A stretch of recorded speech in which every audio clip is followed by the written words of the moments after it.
PPE tome 3, extrait, Roland, cathédrale Saint-Adé, 16h30. L'aube se lève, fraîche et grise. Après avoir slalomé entre les clochards et autres âmes en peine, tu te glisses dans la sacristie à l'aide de ton imposant trousseau de clés. Ce sanctuaire silencieux, imprégné d'une odeur de cire fondue, t'accueille. Le temps presse avant la première messe, mais ta conscience du devoir, lourde de gravité, t'a poussé à tout préparer la veille. Il ne te reste qu'à nettoyer la paraffine fondue et allumer le chauffage.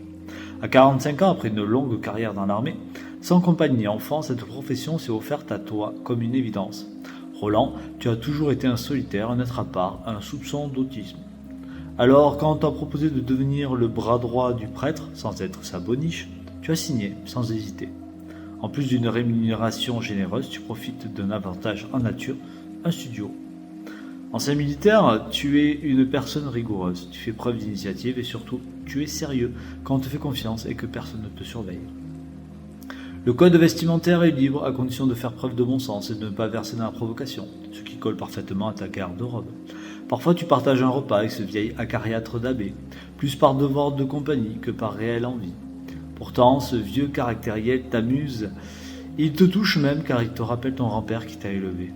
Les conversations tournent invariablement autour de la foi et tu simules un intérêt poli. Faut-il être une grenouille de bénitier pour exercer ce métier? Pas vraiment. Personne ne t'impose une foi fervente. Après avoir été témoin de tant d'horreurs durant tes missions, tu constates simplement que tu vis dans une société malade.